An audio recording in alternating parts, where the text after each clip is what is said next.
श्रीहरिस्तोत्रम् जगज्जालपालं चलत्कण्ठमालं शरच्चन्द्रभालं महादैत्यकालं नभो नीलकायं दुरावारमायं सुपद्मासहायं भजेऽहं सदाम्भोदिवासं गलत्पुष्पहासं जगत्सन्निवासं सतादित्यभासं गदाचक्रशस्त्रं लसत्पीतवस्त्रं असच्चारुवक्त्रं भजेऽहं रमाकण्ठहारं सूत्रीवार्तसारं जलान्तर्विहारं धराभारहारं चिदानन्दरूपं मनोज्ञस्वरूपं धृतानेकरूपं भजेऽहं जराजन्महीनं परानन्दपीनं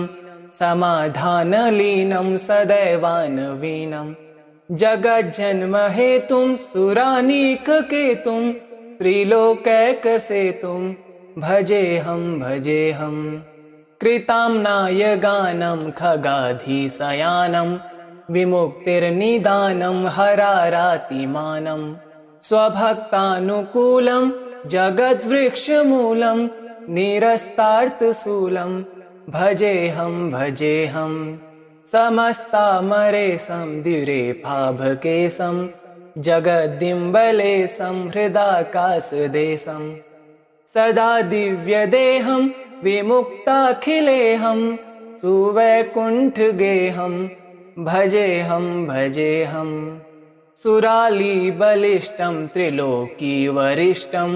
गुरूणां गरिष्ठं स्वरूपैकनिष्ठं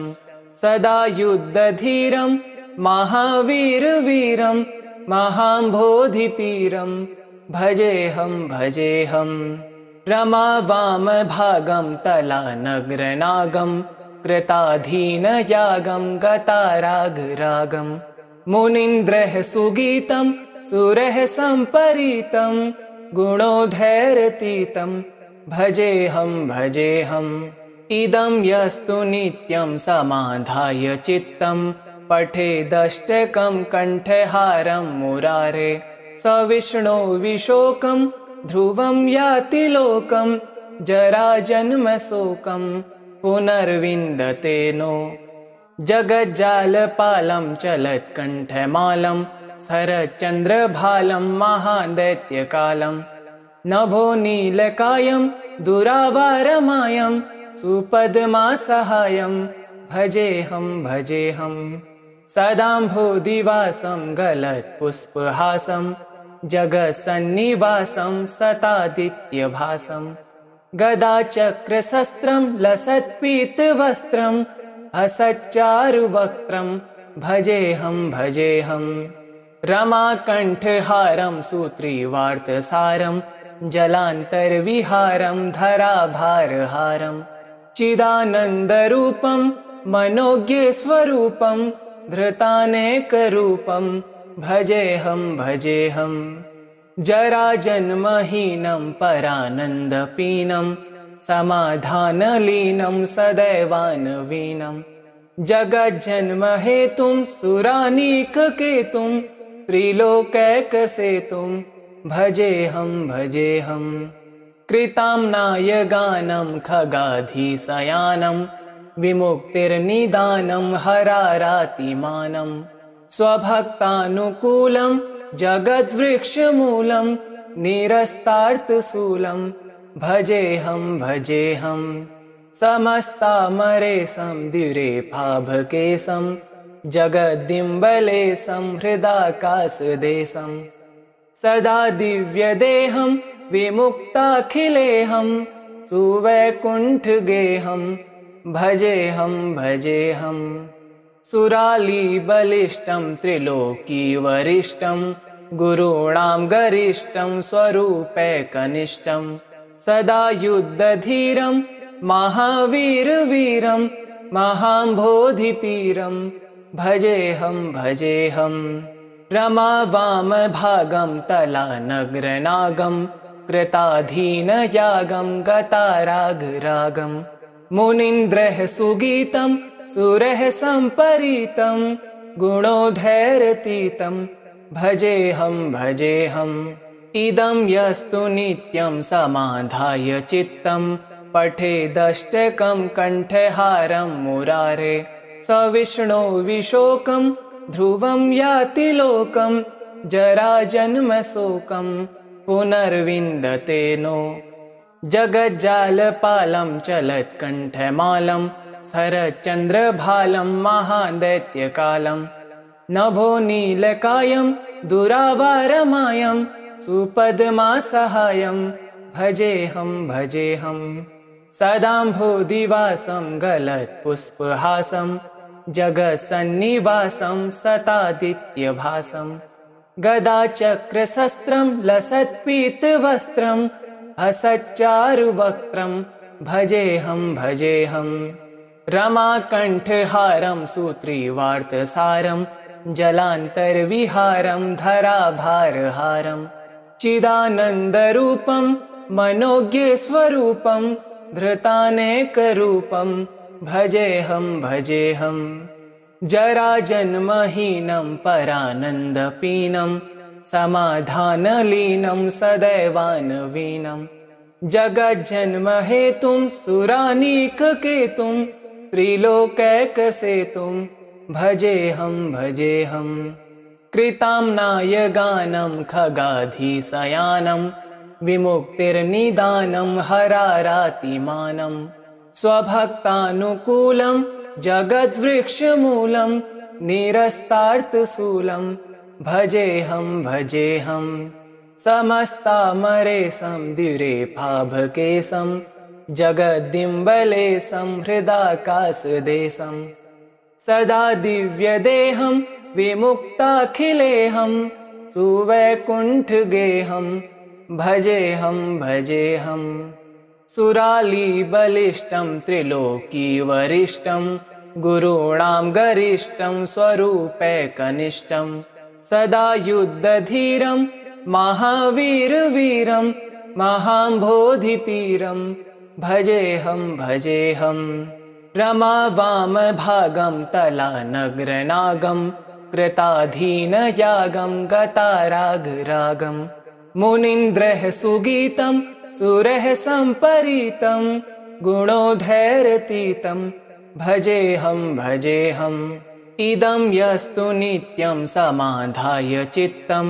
पठेदष्टकं कण्ठहारं मुरारे स विष्णो विशोकं ध्रुवं याति लोकं जराजन्मशोकं पुनर्विन्दते नो जगज्जालपालं चलत्कण्ठमालं शरच्चन्द्रभालं महादैत्यकालं नभो नीलकायं दुरावारमायं सुपद्मासहायं भजेऽहम् सदाम्भोदिवासं गलत्पुष्पहासं जगत्सन्निवासं सतादित्यभासं गदाचक्रशस्त्रं लसत्पीतवस्त्रं हसच्चारुवक्त्रं भजेऽहम् रमाकण्ठहारं सूत्रीवार्तसारं जलान्तर्विहारं धराभारहारं चिदानन्दरूपं मनोज्ञस्वरूपं धृतानेकरूपं भजेऽहम् जराजन्महीनं परानन्दपीनं समाधानलीनं सदैवानवीनं जगज्जन्महेतुं सुरानीककेतुं त्रिलोकैकसेतुं भजेऽहम् कृताम्नाय गानं खगाधीशयानं विमुक्तिर्निदानं हरारातिमानं स्वभक्तानुकूलं जगद्वृक्षमूलं निरस्तार्थशूलं भजेऽहम् समस्तामरेशं द्विरेफाभकेशं जगद्दिम्बलेशं हृदाकाशदेशं सदा दिव्यदेहं विमुक्ताखिलेऽहं सुवैकुण्ठगेहं भजेऽहम् सुरालीबलिष्ठं त्रिलोकीवरिष्ठं गुरूणां गरिष्ठं स्वरूपैकनिष्ठं सदा युद्धधीरं महावीरवीरं महाम्बोधितीरं भजेऽहं भजेऽहं रमावामभागं तलानग्रनागं कृताधीनयागं गतारागरागं मुनीन्द्रः सुगीतं सुरः सम्परीतं गुणोधैरतीतं भजेऽहं भजेऽहम् इदं यस्तु नित्यं समाधाय चित्तं पठेदष्टकं कण्ठहारं मुरारे स विष्णो विशोकं ध्रुवं याति लोकं जराजन्मशोकं पुनर्विन्दते नो जगज्जालपालं चलत्कण्ठमालं शरच्चन्द्रभालं महादैत्यकालं नभो नीलकायं दुरावारमायं सुपद्मासहायं भजेऽहं भजेऽहं सदाम्भोदिवासं गलत्पुष्पहासं जगत्सन्निवासं सतादित्यभासं गदाचक्रशस्त्रं लसत्पीतवस्त्रं हसच्चारुवक्त्रं भजेऽहं भजेऽहं रमाकण्ठहारं सूत्रीवार्तसारं जलान्तर्विहारं धराभारहारं चिदानन्दरूपं मनोज्ञस्वरूपं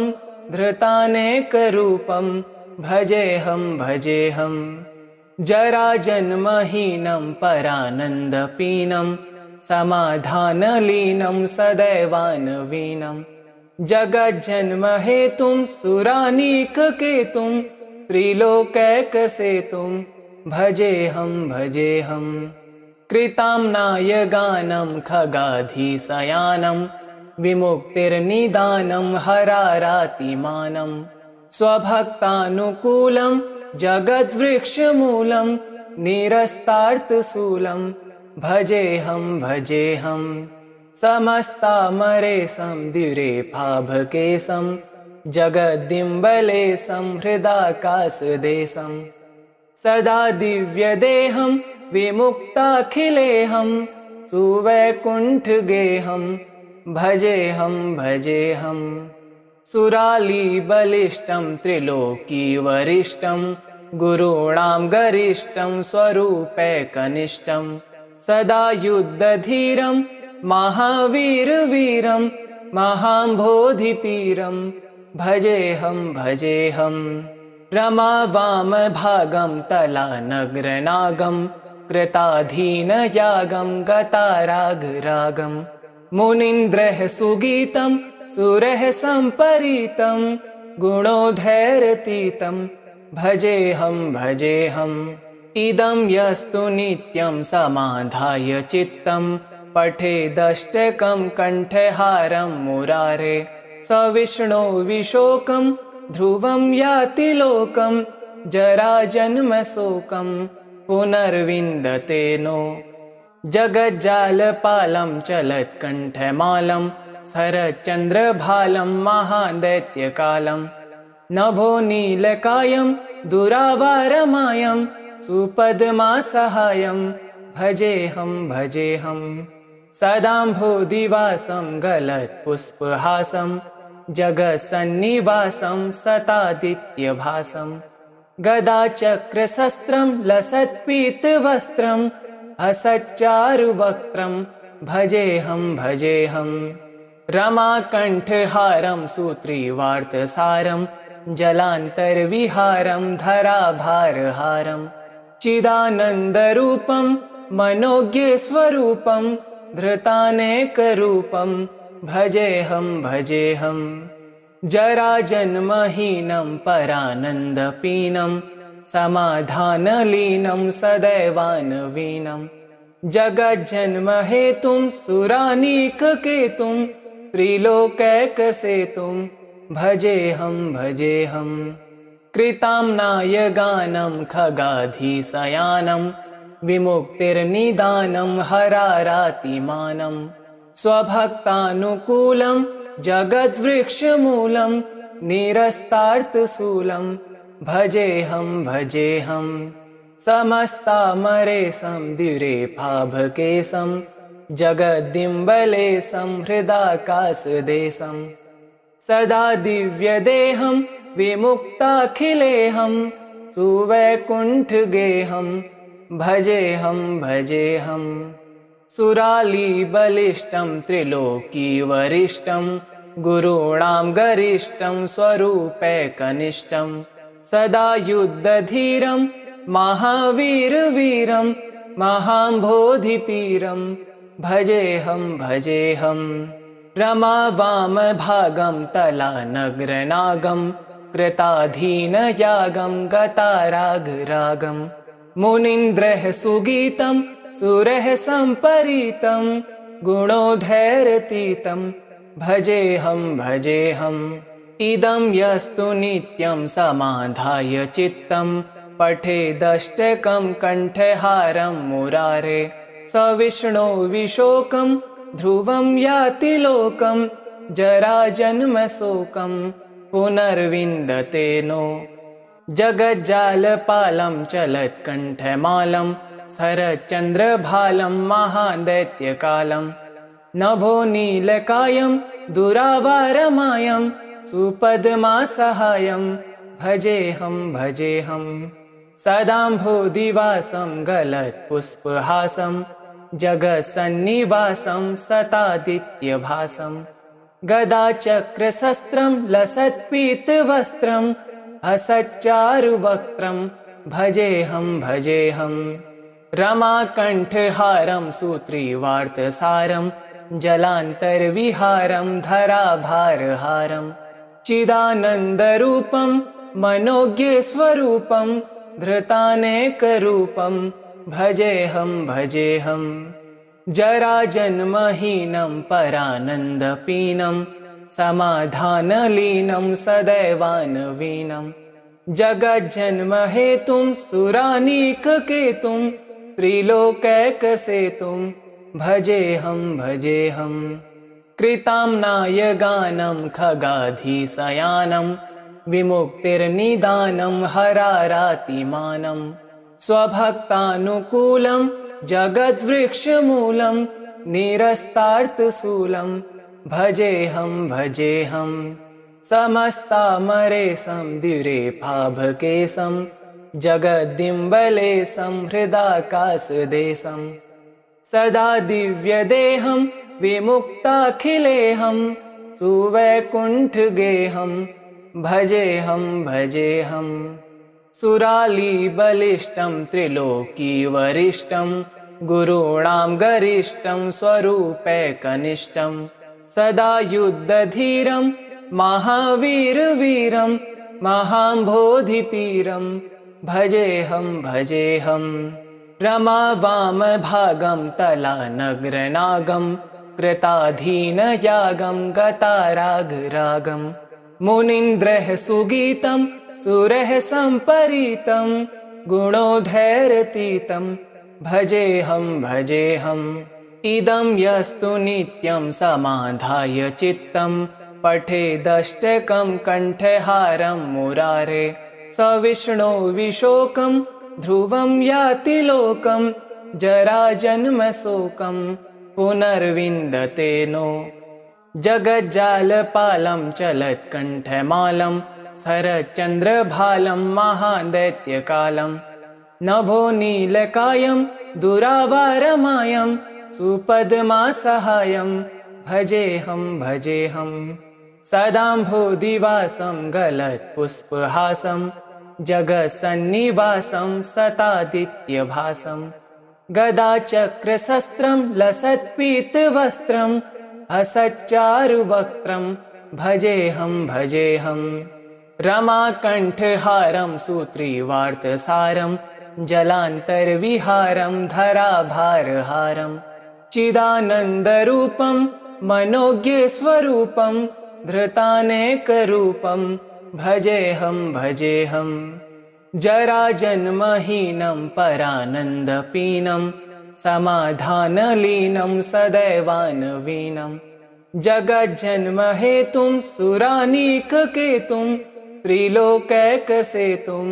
भजेऽहं कृताम्नाय गानं खगाधीशयानं विमुक्तिर्निदानं हरारातिमानं स्वभक्तानुकूलं जगद्वृक्षमूलं निरस्तार्थशूलं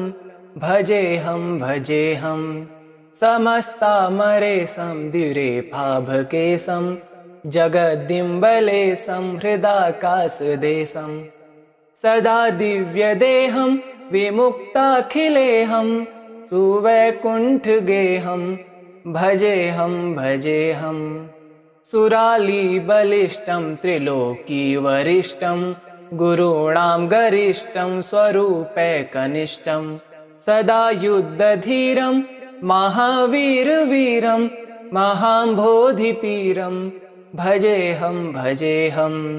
रमावामभागं तलानग्रनागं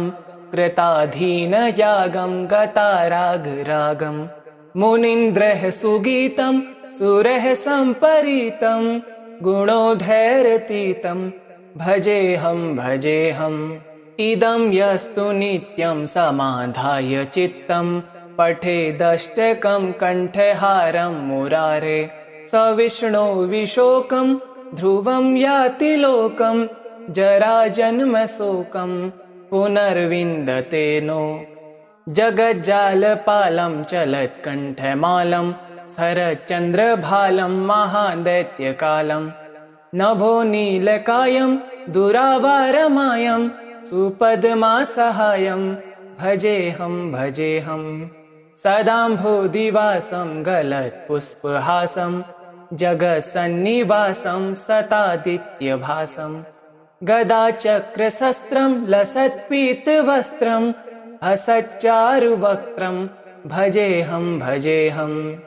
रमाकण्ठहारं सूत्रीवार्तसारं जलान्तर्विहारं धराभारहारं चिदानन्दरूपं मनोज्ञस्वरूपं धृतानेकरूपं भजेऽहं जराजन्महीनं परानन्दपीनं समाधानलीनं सदैवानवीनं जगज्जन्महेतुं सुरानीककेतुं त्रिलोकैकसेतुं भजेऽहं कृताम्नायगानं खगाधीशयानं विमुक्तिर्निदानं हरारातिमानं स्वभक्तानुकूलं जगद्वृक्षमूलं निरस्तार्थशूलं भजेऽहं समस्तामरेशं द्विरेफाभकेशं जगद्दिम्बलेशं हृदाकाशदेशं सदा दिव्यदेहं विमुक्ताखिलेऽहं सुवैकुण्ठगेहं भजेऽहं सुरालीबलिष्ठं त्रिलोकीवरिष्ठं गुरूणां गरिष्ठं स्वरूपैकनिष्ठं सदा युद्धधीरं महावीरवीरं महाम्भोधितीरं भजेऽहं रमावामभागं तलानग्रनागं कृताधीनयागं गतारागरागं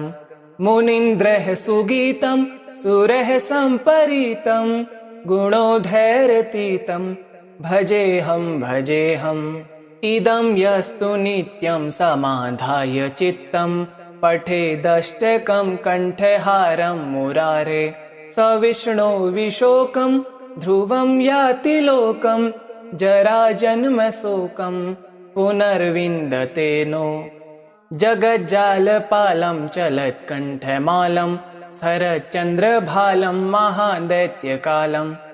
नभो नीलकायं दुरावारमायं सुपद्मासहायं भजेऽहं सदाम्भोदिवासं गलत्पुष्पहासं जगत्सन्निवासं सतादित्यभासं गदाचक्रशस्त्रं लसत्पीतवस्त्रं हसच्चारुवक्त्रं भजेऽहं रमाकण्ठहारं सूत्रीवार्तसारं जलान्तर्विहारं धराभारहारं चिदानन्दरूपं मनोज्ञस्वरूपं धृतानेकरूपं भजेऽहं जराजन्महीनं परानन्दपीनं समाधानलीनं सदैवानवीनं जगज्जन्महेतुं सुरानीककेतुं त्रिलोकैकसेतुं भजेऽहं कृताम्नाय गानं खगाधीशयानं विमुक्तिर्निदानं हरारातिमानं स्वभक्तानुकूलं जगद्वृक्षमूलं निरस्तार्थशूलं भजेऽहं समस्तामरेशं द्विरेफाभकेशं जगद्दिम्बलेशं हृदाकाशदेशं सदा दिव्यदेहं विमुक्ताखिलेऽहं सुवैकुण्ठगेहं भजेऽहं सुरालीबलिष्ठं त्रिलोकीवरिष्ठं गुरूणां गरिष्ठं स्वरूपैकनिष्ठं सदा युद्धधीरं महावीरवीरं महाम्भोधितीरं भजेऽहं रमावामभागं तलानग्रनागं कृताधीनयागं गतारागरागं मुनीन्द्रः सुगीतं सुरः सम्परीतं गुणोधैरतीतं भजेऽहं इदं यस्तु नित्यं समाधाय चित्तं पठेदष्टकं कण्ठहारं मुरारे स विष्णो विशोकं ध्रुवं याति लोकं जराजन्मशोकं पुनर्विन्दते नो जगज्जालपालं चलत्कण्ठमालं शरच्चन्द्रभालं महादैत्यकालं नभो नीलकायं दुरावारमायं सुपद्मासहायं भजेऽहं सदाम्भोदिवासं गलत्पुष्पहासं जगत्सन्निवासं सतादित्यभासं गदाचक्रशस्त्रं लसत्पीतवस्त्रं हसच्चारुवक्त्रं भजेऽहं रमाकण्ठहारं सूत्रीवार्तसारं जलान्तर्विहारं धराभारहारं चिदानन्दरूपं मनोज्ञस्वरूपं धृतानेकरूपं भजेऽहं जराजन्महीनं परानन्दपीनं समाधानलीनं सदैवानवीनं जगज्जन्महेतुं सुरानीककेतुं त्रिलोकैकसेतुं भजेऽहं कृताम्नाय गानं खगाधीशयानं विमुक्तिर्निदानं हरारातिमानं